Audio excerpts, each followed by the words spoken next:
اعوذ بالله من الشیطان الرجیم بسم الله الرحمن الرحیم ګرانو ملازم تاسو قرباني مسوحان تاسو پورې چمکني ټي وي ډاکټر ناسیما صفت هومیوپیتھک کلینک کې او ما سره موجود دی ډاکټر سیاف خان صاحب د دې ویډیوګانې تاسو زما په پیج باندې کتلې دي ماشاءالله هومیوپیتھک علاج کې د ډېرې کامیابانې دي د سره موږ هر هفته پروګرام کوو نننې ټاپک چې دی هغه ټرانسیس باره کې دی ټرانسیس نن سبا یخني ده او ډیرو ماشومانو له ته د غلو تکلیف ډیر زیاتی په یخنۍ کې ډاکټر صاحب نه د دې بیماری حواله سره خبرې اترې کوم. السلام علیکم جی. وعلیکم سلام. څنګه تاسو؟ خیر ډاکټر صاحب. شکر ډاکټر صاحب ټرانسیس بیماری ده د دې څو وجوهات دي او دا ولې کیږي جی؟ وجوهات ټرانسیس وجوهاتو کې خو یو دا دی چې دا مینلی جینز پرابلم دی او دا تاسو به کتلی والدین کې وي والدین نه چې کم دی بیا ماشومانو ته دا چې کم دی نو دا جینس کې چې کله موټیشن وشي د هغې د وجې چې کم پرابلم ځي په والدین کې یا فیملیز کې نو هغه بیا شاته چې کم نور کمینګ جنریشن چې نو هغې کې دا ټرانسفر کېږي. یو خو د دې کازز دا دی چې یاره دا جینیټیکلی دا پرابلم دی او نور چې کم دی نو دا ټرانسفر د هر چا وي مطلب دا زمام شته ستاسو به مې د هر چا وي. بعضې پیشنټ وي چې د هغوی هغه انفیکټ کېږي مطلب هغه معمولی وایرس بیکټیریا انفلوینزا ورته وشي زکام وشي یا دې نه علاوه سټریپټوکوکس وشي یا انټیروکوکسین وشي ایکولای وشي نیموکوکسین نمونیا ورته وشي د هغې د وجې چې کوم دی نو دا بعضې ماشومان بعضې چې کوم پیشنټ وي نو حساس وي او د هغې چې کوم دی نو دا ټونسل انفیکټ شي چې کله دا ټونسل انفیکټ شي نو دې کې سویلینګ وشي بعضې ټونسل وي چې هغه بالکل سره سره وي دا پوره خوله یې نیولې وي او ماشوم ته چې کوم دی نو هغه خبرې نشي کولی خوراک نشي کولی اوبه نشي څښلی نو ماشوم ته ډېر زیات پرابلم وي. ډاکټر صاحب نن سبا په ماشومانو کې دا ټرانسیس ډېر زیات شوي دي که نه د دې تاسو سره څه طریقې علاج دی جی؟ هومیوپیتھی کې د ټونسلز بهترین علاج موجود دی الحمدلله. زما تاسو په پیج باندې هم چلیدلی زما خپل پیج باندې بې تحاشه زموږ چې پیشنټ دي نو هغه الحمدلله ټیک شوي دي او ټونسل چې کوم دی نو په هومیوپیتھی کې بهترین علاج دی. تاسو له پکار دي چې داسې د څونه ماشومان غټي که واړي او هغوی د خپل ټونسلز د دې شیانو نه ډېر زیات تنګ وي نو هغوی کانفیډنټلی چې کوم دی نو هومیوپیتھی سایډ له راتلی شي. ډاکټر صاحب په الوپیتھک سایډ کې د ټرانسیس دپاره زیاتره اپریشن سجیسټ کېږي نو آیا ستاسو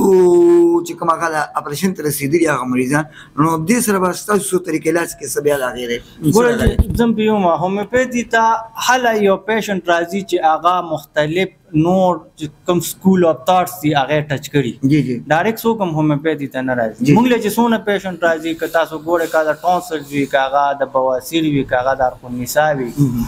او هغه که ایون د ګردو پتري وي نو هغې پهله نور سکول اف تاټس ټچ کړي وي نو دې کې بیا څه داسې پیشنټ وي چې هغې مطلب بیا الټرنیټ ویو ته راشي مطلب هومیوپیتھی ته راشي. بعضې کسان چې هغوی اپریشن هم وکړي. تاسو څنګه اپریشن باره کې کوېسچن وکړو نو اپریشن چې کوم دی نو یو اپریشن خو یو دا ده چې دا لاست آپشن دی. جی جی تاسو ګوره د الله پاک نظام ته وګورئ هغې چې کوم دی الوپیتھک هم تاسو ته درکړې هومیوپیتھی هم درکړې طب هم درکړې جی جی کوم ته چې موږ نیچرل وایو جی نو چې کله تاسو د الوپیتھک تاسو ته وایي چې بوی دا مسله اوس میډیسن سره نه کنټرول کېږي او تاسو به اپریشن سایډ ته راشئ تاسو بالکل اپریشن سایډ ته مه ځئ. تاسو ګوره هلته هم کال دوه خو تېر کړي که نه یا 2-3 میاشتې یا 6 میاشتې دونه ټایم هم تېر کړي په میډیکیشن باندې بیا تاسو ته الوپیتھک کې وایي چې یاره بوی تاسو اپریشن وکړئ نو بالکل اپریشن مه کوئ. تاسو صرف هومیوپیتھی لا صرف 2 یا 3 میاشتې ورکړئ. تاسو یقین وساتئ انشاءالله ستاسو پیشنټ ته بیا پوره لایف کې به ورته بیا ټونسلایټس نه کېږي مطلب د هغوی ټونسلز به مکمل خپل نارمل بشي. ښه ګوره اپریشن د انسان یو ویښته هغه الله پاک بې ځایه نه دی پیدا کړی چې که دا ټونسلز دي نو داسې بې ځایه نه دي. ګوره چې موږ څونه خوراک کوو موږ څونه اوبه څښو یا موږ څونه انټیک کوو نو هغه ودن سیکنډز مایکرو سیکنډز دا چې کوم دی نو دا ټونسل یې ډیټیکټ کوي. که تاسو کتلي چېرته داسې دوړه وي ډسټ وي او یا څوک د خاورو کار کوي که نه نو هغه چې بیا څه ټیم بعد لاړې تو کې نو هغه په لاړو کې خوره راځي صحیح شو دا خوره دا څوک رانیسي دا بیسیکلی ټونسلز رانیسي که کله سونه دا ماشومان ته ټونسلز اپریشن وشي نو تاسو بیا هغه ماشومان وګورئ لکه تاسو په پیملی کې چې کوم ماشومان اپریشن شوي تاسو هغه ماشومان چک کې هغه ته ډایریا به کامنلی کې مطلب ګیډه به هر ټیم خرابوي دا غوي به هر ټیم معده به خرابوي هغه ته به هر ټیم نزله زکام بکیږي دا غوي ایمیونټي سیستم کمزوري شي ولی هغه چې کم بیکټیریا وایرس هغه کم کس هغه کنټرول کول هغه ته نتاويست ټونسل خو ته نتا ختم کړ جو ټونسل ته نه ختم شو او کم وایرس بیکټیریا هغه بل هغه دغه به کو هغه پروټیکشنز به کول هغه ته ختم شو هغه نه بعد بیا ماشوم ته ډست الرجی کی د دین علاوه انفیکشنز وته کیږي ارټیم ګیډه خراب انټسټاینل در والدین هو جرب الک ټانسل ختم شو مطلب ټانسل درد ختم شو غلطه نوٹ بس او بیماری وته شروع شي هغه ته نور پرابلم شروع شي جی جی صحیح نو اپریشن نه دی کول پکار تاسو خامخا یو ځل خامخا هومیوپیتھی سایډ لراشه او تاسو خامخا یو میاشت به میاشتې هومیوپیتھیک علاج کوي هغه نه بعد که دلته تاسو ریلیف ملونه شو بیا بالکل تاسو لاشه اپریشن سایډ ډاکټر صاحب ډېر ښه خبرې مو کې خدای راته وایي چې تاسو چې موږ طریقې علاج د دې موجود دی بغیر اپریشن کول ضرورت نشي نو د دې چانسز بغیر اپریشن علاج د لپاره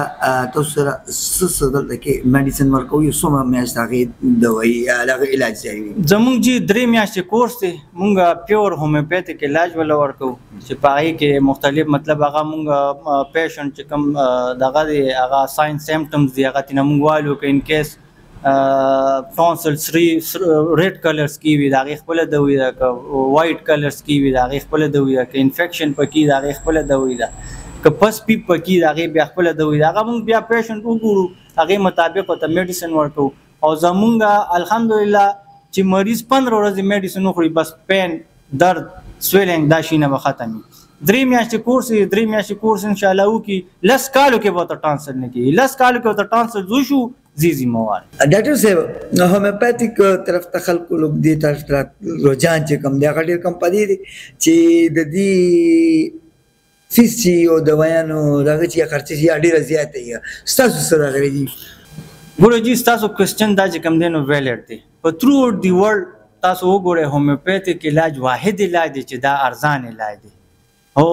بدقسمتۍ نه زموږ پاکستان کې او بیا سپیشلی په کې پی کې کې زیاتره ډاکټرز چې کم دي نو هغه دا خبره صحیح ده هومیوپیتھیک علاج پیسې ډېرې زیاتې دي او الحمدلله په صفت هومیوپیتھیک کلینیک کې بتاو تا